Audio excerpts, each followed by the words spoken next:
पैसा, धन, मनी, एक ऐसी चीज जो आज तक किसी की नहीं हुई और भिखारी से लेकर बिलियनर तक हर कोई इसे पाना चाहता है। ये सिर्फ एक कागज का टुकड़ा नहीं, ये एक नशा है जिसने हम शिकारियों को लोहारों, सौदागरों और बादशाहों में बदल दिया। ये पैसा ही तो था जिसने जंगल में रहने वाले इंसानों को इन बादलों को छूती इमारतों में रहने पर उकसाया। लेकिन पैसे में इतनी ताकत आई कहां से? ये कैसे बना, कब बना, क्यों बना और आखिर ये पैसा है क्या? What is money? पैसा एक ऐसा कागज का टुकड़ा जिसकी खुद में कोई कीमत नहीं, बस ये हमें दूसरी चीजों की कीमत बताता है। हम दिन रात इसके लिए मेहनत करते हैं और फिर यही पैसा किसी और को दे देते हैं ताकि हम उस चीज को खरीद सकें जो उसके पास है, और फिर वो इंसान वही पैसा किसी और को दे देता है ताकि वो अपनी पसंद की कोई चीज खरीद सके। और इसी तरह ये पैसा पूरी दुनिया में इधर से उधर घूमता रहता है। जानते हैं इस वक्त दुनिया में कुल कितना पैसा है? जो नजर आता है वो है 40 खरब डॉलर और जो नजर नहीं आता वो है 1300 खरब डॉलर, 1.3 क्वाड्रिलियन डॉलर्स। आखिर इतना सारा पैसा आया कहां से? इसे किसने बनाया?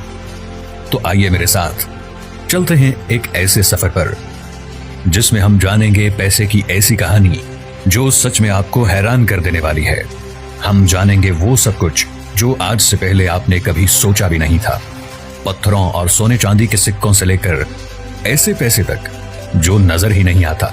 आखिर कैसे ये एक ऐसी जबान बन गया जिसे दुनिया का हर इंसान समझता है? आखिर कैसे इस बेजान सी चीज ने हमें अपना गुलाम बना लिया?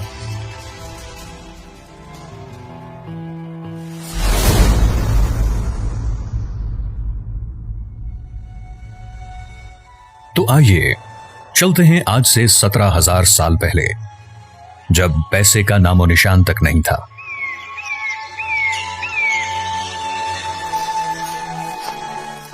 $15,000 क़ब्ल मसीह।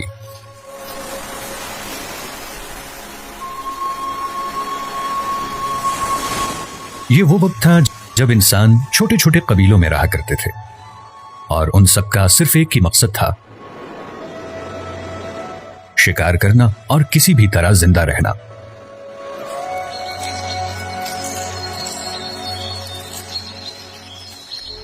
पर शिकार एक ऐसी चीज है जो हर रोज नहीं मिलता, लेकिन भूख तो हर रोज लगती है।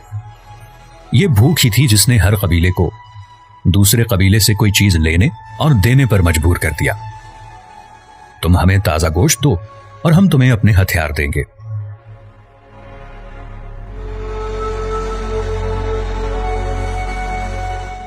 इस लेन देन में दोनों का ही फायदा था, क्योंकि अगर छीन कर कोई चीज ली जाए तो एक बार तो वो मिल जाएगी, मगर दूसरी बार बहुत मुश्किल है। और इस तरह जन्म हुआ बार्टरिंग सिस्टम का, यानी कि चीजों का लेन देन करना, एक कमोडिटी से दूसरी कमोडिटी को एक्सचेंज करना।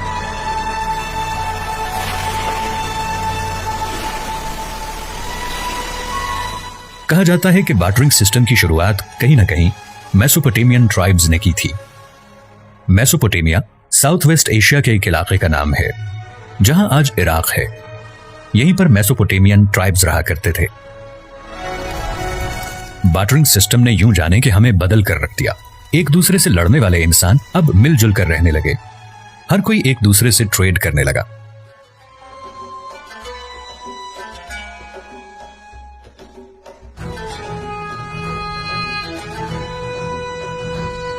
और हजारों साल बाद जब लोगों की आबादी बढ़ती गई और वो शिकार के अलावा खेतीबाड़ी भी करने लगे, तो बार्टर सिस्टम की कमियां सामने आने लगी।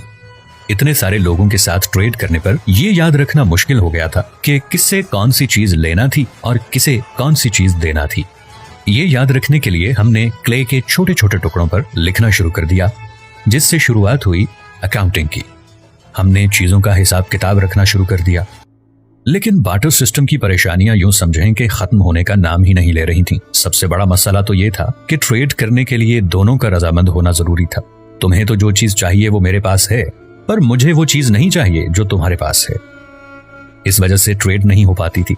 बार्टर सिस्टम के जरिए ट्रेड करना बहुत मुश्किल हो गया था और हमें अब कोई ऐसी चीज चाहिए थी जो सबको चाहिए हो। और इस तरह शुरुआत हुई पैसे की।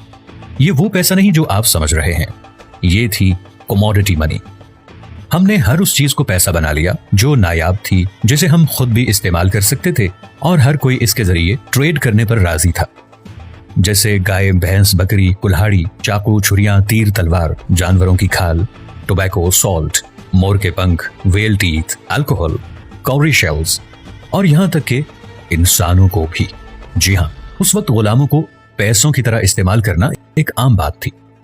और यह आइलैंड पे तो लोग बड़े बड़े डोनट जैसे पत्थर इस्तेमाल किया करते थे जिनका वजन 5 टन तक होता था। इन्हें राय स्टोन्स कहा जाता है। इसे एक बार जहां रख दिया ये वहीं पड़ा रहता था। वो बस ये याद रखते थे कि ये किसका है। कमोडिटी मनी ने हमारी जिंदगी आसान कर दी थी, लेकिन इसकी एक बहुत बड़ी प्रॉब्लम थी। इस बात का पता करना बहुत मुश्किल था कि मेरे पास जो चीज है उसकी कीमत क्या है। हर कमोडिटी मनी अपनी अलग कीमत रखती थी और अब हमें कोई ऐसी चीज चाहिए थी जिसकी कोई एक खास कीमत हो और वो ज्यादा देर तक रह सके, क्योंकि जानवर और अल्कोहल जैसी चीजें वक्त के साथ खराब हो जाती हैं।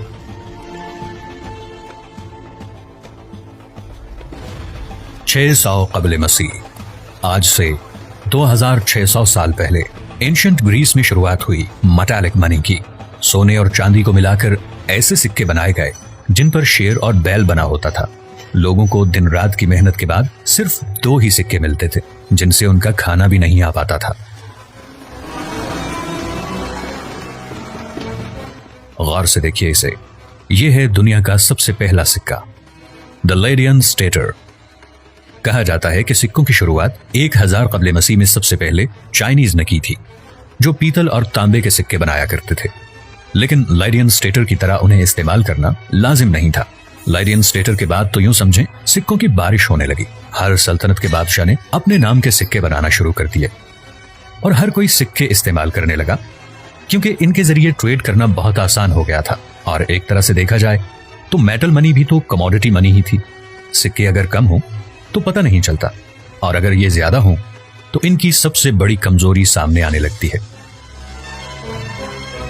500 कबले मसीह, ये वो दौर था जब ओवरसीज ट्रेडिंग जोरों शोर से चल रही थी और ये सारा ट्रेड होता था सिक्कों में।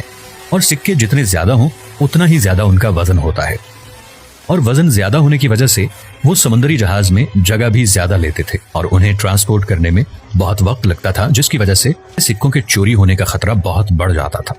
और तो और सिक्कों को गिना तो जा सकता था, लेकिन इतने ज्यादा सिक्के भला कौन गिने। अब हमें कोई ऐसी चीज चाहिए थी जो हल्की हो, जिसे आसानी से शिफ्ट, स्टोर और काउंट किया जा सके। एक बहुत मशहूर कहावत है, everybody likes progress but nobody likes change. हर कोई तरक्की तो करना चाहता है मगर वो बदलना नहीं चाहता, और यही हुआ पेपर मनी के साथ।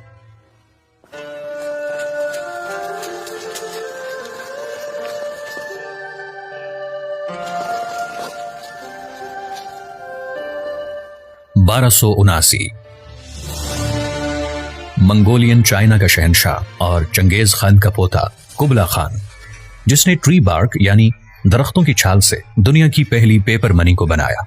और जैसा कि मैंने कहा, लोग बदलाव पसंद नहीं करते, और वो करें भी क्यों।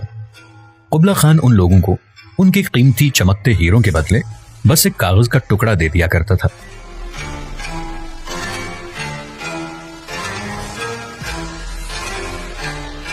पर कुबला खान की पेपर मनी को जो लेने से इनकार करता, उसको मौत की नींद सुला दिया जाता।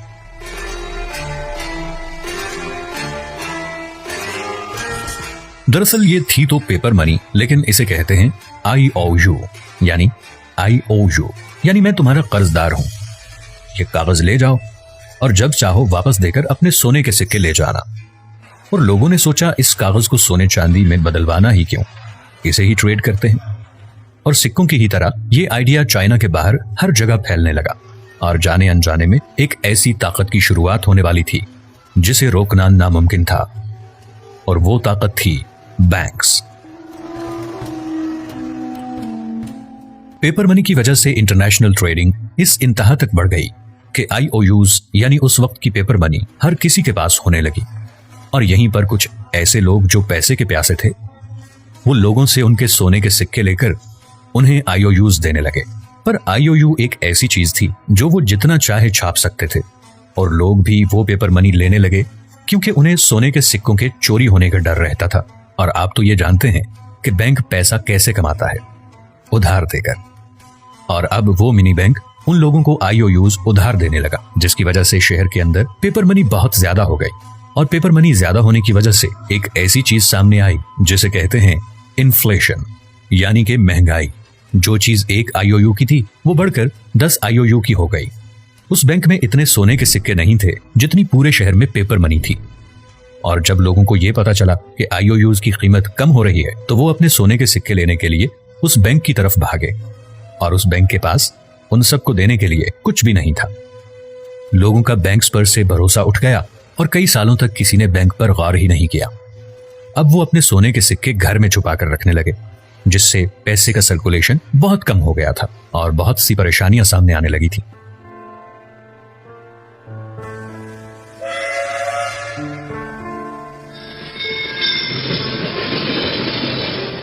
(1816) में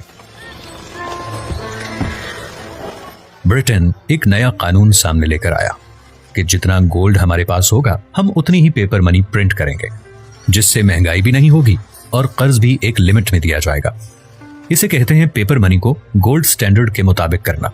और देखते ही देखते सारी कंट्रीज अपने पेपर मनी को गोल्ड स्टैंडर्ड के मुताबिक करने लगी। और फाइनली 1900 में यूनाइटेड स्टेट्स ने गोल्ड स्टैंडर्ड को अपना लिया। इस बात से तो इनकार नहीं किया जा सकता कि पैसा जिस दिन बना था, ये अपने साथ एक ऐसी चीज लेकर आया जिससे बचना नामुमकिन है, और वो चीज है पैसे की भूख। पैसा जितना भी हो कम लगता है। अगर आपके पास 100 करोड़ हो तो आप क्यों नहीं चाहेंगे कि मेरे पास 1000 करोड़ होने चाहिए। पैसा जितना मर्जी हो, इंसान यही गुनगुनाता रहता है कि बस थोड़ा और, बस थोड़ा और, बस थोड़ा सा और इस थोड़े के चक्कर में पेपर मनी फिर से एक ऐसा मोड़ लेने वाली थी जिसके बाद इसे रोकना नामुमकिन था। मुल्क में पैसा ज्यादा हो तो होती है इन्फ्लेशन, यानी महंगाई, जो कि खतरनाक है। और पैसा कम हो तो होती है डिफ्लेशन, जो उससे भी ज्यादा खतरनाक है। 1930s यूएस में ग्रेट डिप्रेशन चल रहा था, और ये डिफ्लेशन की वजह से, क्योंकि चीजों की कीमत कम थी और कंपनीज इतना पैसा नहीं कमा रही थी कि वो अपने एम्प्लॉइज को सैलरी दे सकें, जिससे इकोनॉमी क्रैश करने लगी, क्योंकि लोगों के पास ना तो पैसा था और ना ही जॉब्स। और इसी का हल निकालते हुए 1933 में प्रेसिडेंट फ्रैंकलिन डी रूजवेल्ट ने डॉलर और गोल्ड का रिश्ता खत्म कर दिया। बस जो थी वो थी पेपर मनी। और अब बैंक्स के पास वो ताकत वापस आ गई थी जिसका फायदा उठाना उन्हें अच्छी तरह आता था, और वो ताकत थी नोट छापना। और ज्यादा पैसा होने से क्या होता है ये तो आप जानते ही हैं, इन्फ्लेशन। और इस पर कंट्रोल करने के लिए अमेरिका ने सेंट्रल बैंक फेड को बनाया, जो ये रेगुलेट करता है कि मुल्क में पैसा ना तो ज्यादा हो और ना ही कम। लेकिन वो डॉलर जो आप गोल्ड में कन्वर्ट करवा सकते थे, जो आपके लिए एक IOU था, अब वो रह गया था सिर्फ एक कागज का टुकड़ा, जो है बस यही है, it's just a worthless piece of paper. इसकी खुद में कोई वैल्यू नहीं। और अब ये बन गई फिएट मनी। आपको लगता है कि डॉलर ही फिएट मनी है? नहीं, पूरी दुनिया में जितनी भी करेंसी है, चाहे वो पाकिस्तानी हो या इंडियन, सब की सब फिएट मनी है। All these pieces of paper are not backed by gold or any physical commodity. अगर ये कागज का टुकड़ा कुछ नहीं है तो हम इससे सब कुछ कैसे खरीदते हैं? क्योंकि हमें बस ये यकीन है कि इसके बदले हमें कुछ मिलेगा। आपके बैंक्स, वॉलेट्स और लॉकर्स में जो कुछ पड़ा है वो सिर्फ भरोसा है, पैसा नहीं, जिसकी वैल्यू दिन ब दिन इन्फ्लेशन की वजह से कम होती जा रही है। पेपर मनी ने हमारी बहुत सी मुश्किलों को आसान कर दिया था। इसे आसानी से गिन सकते थे, संभाल सकते थे और कहीं भी ले जा सकते थे। पर एक ऐसी चीज जिसकी इस तेजी से बदलती दुनिया को बहुत जरूरत थी, वो चीज थी स्पीड। पेपर मनी को आसानी से ले जाया तो जा सकता है, पर उसमें वक्त लगता है। अब हमें कोई ऐसी चीज चाहिए थी जिससे हम पैसे को कुछ नैनो सेकंड्स में दूसरे को ट्रांसफर कर सकें। और 1980s में लॉन्च हुआ ई मनी, डिजिटल मनी। लाखों करोड़ों की ट्रांजैक्शंस सिर्फ चंद सेकंड्स में, ना चोरी होने का डर, ना गिनने की जरूरत। और तो और बैंक्स को अब कुछ प्रिंट भी नहीं करना पड़ेगा, बस कंप्यूटर पर कुछ नंबर टाइप किए और पैसा बन गया। सच तो यह है कि इस स्पीड की दुनिया में हम डिजिटल मनी के बगैर रह ही नहीं सकते। हम घर बैठे बैठे सिर्फ एक क्लिक पर हर चीज खरीद सकते हैं। डिजिटल मनी दुनिया के एक कोने से दूसरे कोने तक 1 सेकंड से भी कम वक्त में पहुंच जाती है। लेकिन डिजिटल मनी की भी एक बहुत बड़ी कमी है, वो है हैकिंग। इसे हैक करना मुश्किल तो है, लेकिन नामुमकिन नहीं।